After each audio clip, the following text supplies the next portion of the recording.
Welcome back to the channel. We're back with our Final Fantasy Commander deck profile with Kuja, Genome, Sorcerer. For 2, a black and a red, you get a legendary creature, human, mutant, wizard with, at the beginning of your end step, create a tapped 0/1 black wizard token with whenever you cast a non-creature spell, deal 1 damage to each opponent, then if you control 4 or more wizards, transform them. And when he's transformed, any wizards you control deal double damage to permanents and players. So we run a whole bunch of wizards in this deck to do a whole bunch of damage to all of our opponents, a whole bunch of non-creature spells in order to keep piling on that non-combat damage that we're going to be dealing to them. And, some life gain in there so that we could benefit off of that. And just some damage doublers, triplers on that as well. We did do a bit more powerful version of this deck. If you want to check out the full version, it's down there in the playlist. This one is more of a budget-friendly version, coming in at just under $150. I figure how many people are getting into the game. It's always good to have a good place for them to start. But if you liked the video, make sure you like, comment, subscribe, and let's get into it card by card. So to start off, we have Arcane Signet. Tap it for a mana of black or red. We're going to need it, especially in black and red, because we need mana. Black Mage's Rod. Gets you your first wizard. Equipped creature has +1/+0, and whenever you cast a non-creature spell, this creature deals 1 damage to each opponent, also a wizard. And you get a 1/1 token that it automatically equips to, so you don't have to worry about having a creature to put this on. Since I'm pretty sure majority of our creatures are wizards anyway. Commander Sphere, a little bit more mana there as well. And also gives you another non-creature spell to cast. Felwar Stone, tap it to add a little bit more mana as well. Red Mage's Rapier. This one, whenever you cast a non-creature spell, this creature gets +2/+0 until end of turn. So just a fun way to keep getting more and more stats so you have a way to do something other than non-combat damage to your opponent by potentially having just a creature that they weren't expecting to swing in, like that 0/1 wizard that you create with Kuja. All of a sudden, it dealt 5 damage, and also it's a 10/1. They'll never see it coming. Skull Clamp. Equipped creatures +1/+1 whenever equipped creature dies. Draw 2 cards. Let's sacrifice our wizards when we have enough, and we've already transformed Kuja in order to get that little bit of draw power off of it, because we're going to need places to go, spells to cast. Soul Ring for a little bit of additional mana there. Sorcerer's one. Equipped creature has tap. This creature deals 1 damage to the target player or planeswalker. This creature is a wizard. It deals 2 damage to that player. Sorry, if this creature is a wizard, which it probably will be, given most of the creatures in our deck are wizards, it deals 2 damage to that player or planeswalker instead. Just a little bit of ways to benefit off of our wizards. It's a cheap little 35-cent spell, so it helps us reduce the cost of the deck as well, and just fits the theme that we're going for. Swiftfoot Boots. Equipped creature is hexproof and haste. Your opponent's probably going to want to try to remove Kuja before he get to transform. So let's give him that little bit of protection and give our other guys a little bit of that as well, or a way to swing in if we have something like electrostatic infantry in the field. Wayfarer's Bauble. Another way to get a little bit of ramp. 1 mana cast it, 2 mana sacrifice it, get a land onto the battlefield. Then Whip of Erebos. Creatures in control of lifelink, so that means that any of the 0/1 wizards you have that are dealing 1 damage, anytime you cast a non-creature spell, you get that life back as well. And also 1 damage to each opponent, so you gain that 3 life. That's a big positive there, just by casting a Wayfarer's Bauble. 1 mana, gain 3 life, get a land. I'd say it's worth it. On to the creature, we have Anathemancer. For 3 mana, you get 2/2. When an Anathemancer comes into play, it deals damage to target player equal to the number of non-basic lands that player controls. A lot of people are going to have a lot of non-basic lands. He also has Unearthed for 7, giving him another way to come back onto the battlefield. And also we could double that damage if Kuja is already transformed by then. Basalt Ravager. 4 mana for a 4/2. Whenever Basalt Ravager, sorry about that, enters the battlefield, deals X damage to any target, where X is the greatest number of creatures you control that have a type in common. I don't know about you, but I think we're going to have quite a few wizards. So we could deal double that damage thanks to Kuja's ability. And say if we just have the 4 wizards that we have off his ability, that's already 8 damage there. Black Waltz number 3. It's a wizard. new from the set as well. Flying, Death Touch, 2/2 for 4. Whenever you cast a non-creature spell, deal 2 damage to each opponent. So, once again, another way to stack up the damage, double it with Kuja, 4 damage to each opponent, where only needs to cast 10 non-creature spells at that point. Bloodline Necromancer, Lifelink, it's also a wizard. Drew 2 for 5 mana. When this creature enters the battlefield, may return a vampire, you don't really have many of those, or a wizard creature from your graveyard to the battlefield. So, say we already used our Basalt Ravager's effect. Let's go ahead and get it back. Or let's get an Anthemancer back. Or, anything else that we may need later down in the deck. Coruscation Mage, it's another wizard with Offspring, which will give you a second wizard when it's cast, because you may pay an additional 2 mana. When you cast a spell, if you do, when this creature enters, create a 1/1 token copy of it. And then whenever you cast a non-creature spell, this creature deals 1 damage to each opponent. But since you have 2 of them, that's 2 damage to each opponent if you pay the Offspring cost. And then with Kuja on the battlefield, that helps you get the extra wizard faster and helps you double the damage faster. Electrostatic Infantry, Trample for 2 mana 1/2. Whenever you cast an instant or sorcery spell, 1 damage. Sorry, put a +1/+1 counter on him.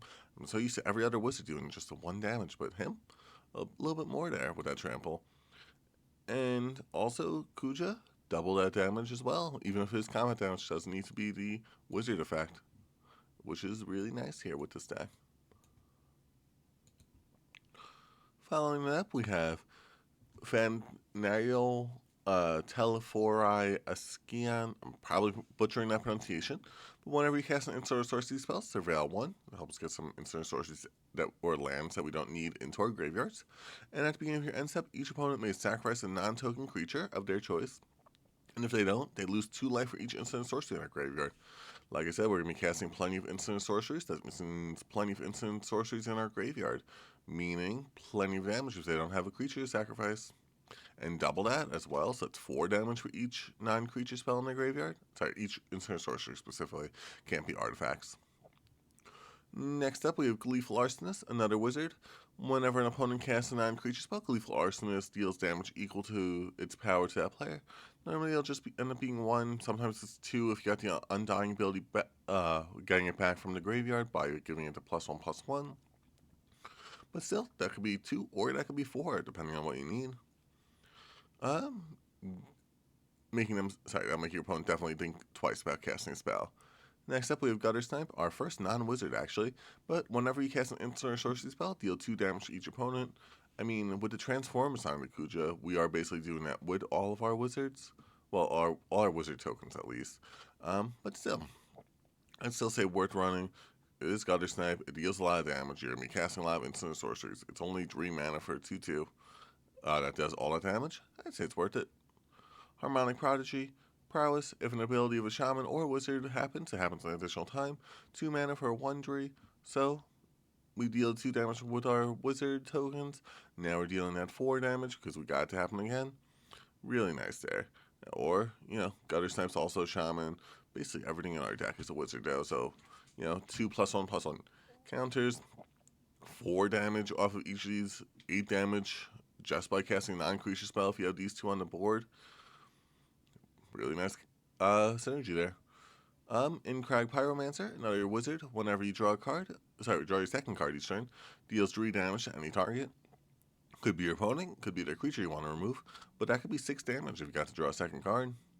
And that's during each turn, not just during your turn. So if you have a way to draw 2 cards during your opponent's turn, which I'm pretty sure we run a few in here, which you'll see in a little bit, that'll deal a lot of damage to your opponent. Next we have Kefka Dancing Man.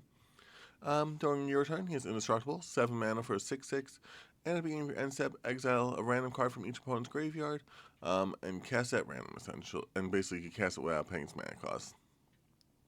And then you could also have that opponent lose life equals to its mana value. That doesn't count as dealing damage, that just counts as them losing life, so that damage isn't doubled.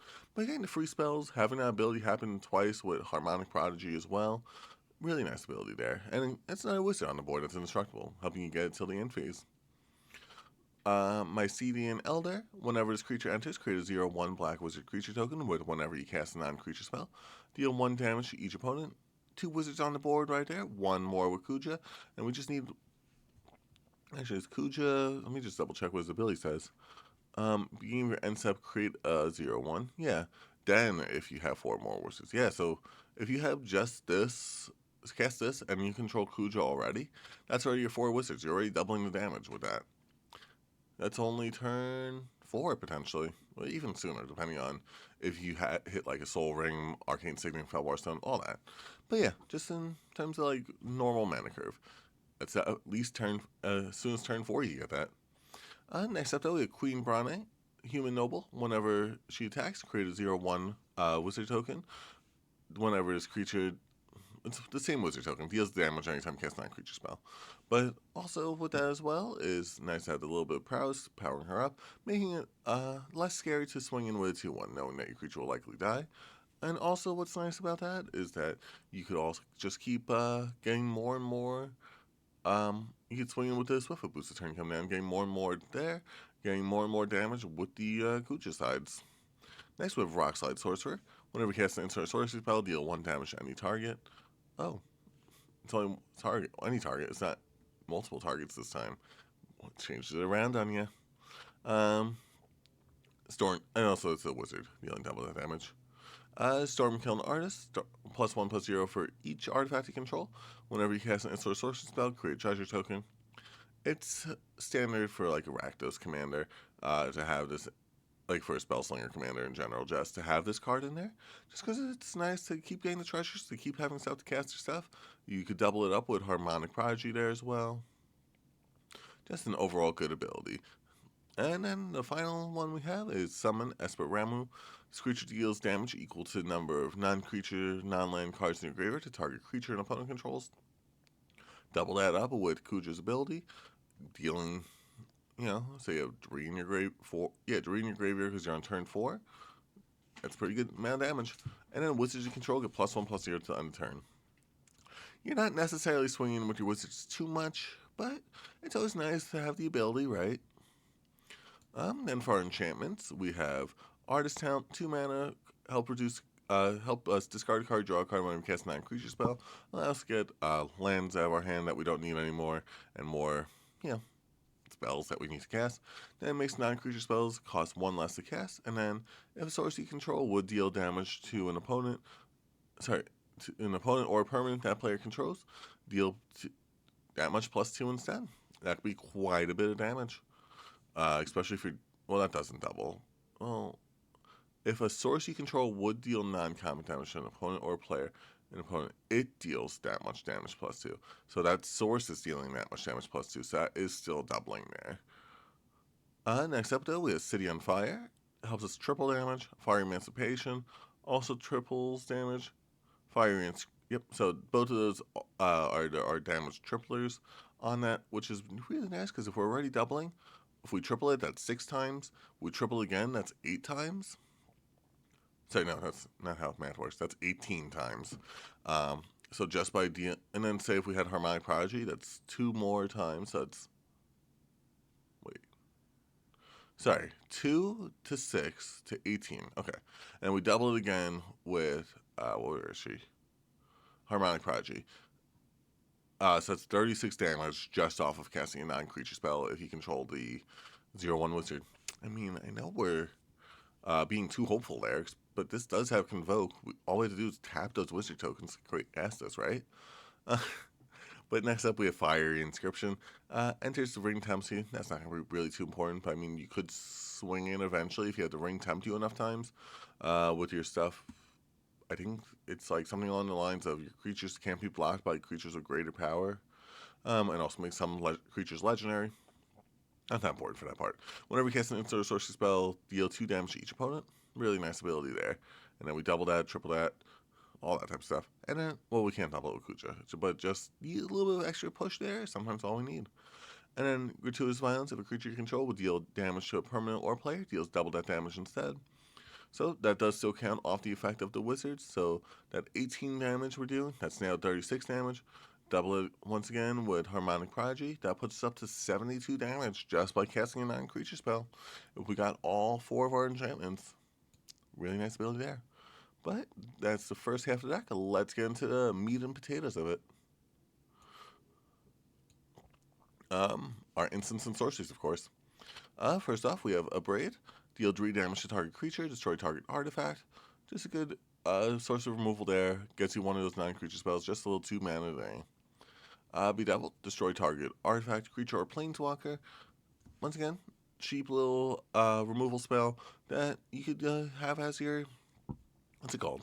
I may blanking on, as your 9 creature spell that you're casting for your wizards. Chaos Warp, once again, same thing, another source of removal. Except kind of because your opponent has to shuffle their deck and get probably their strongest creature off the top because that's what happens every time. Dark Ritual, 1 mana, get 3 mana, and then you have that mana to cast additional non-creature spells, but casts a non-creature spell itself already. Deadly Dispute, as initial cost to cast a spell, sacrifice an artifact or creature, draw 2 cards, create a treasure, sacrifice one of your wizards, draw 2 cards, create a treasure, deal the damage because you were casting it already. Well, no, I think I'd have to look up how the timing works on that.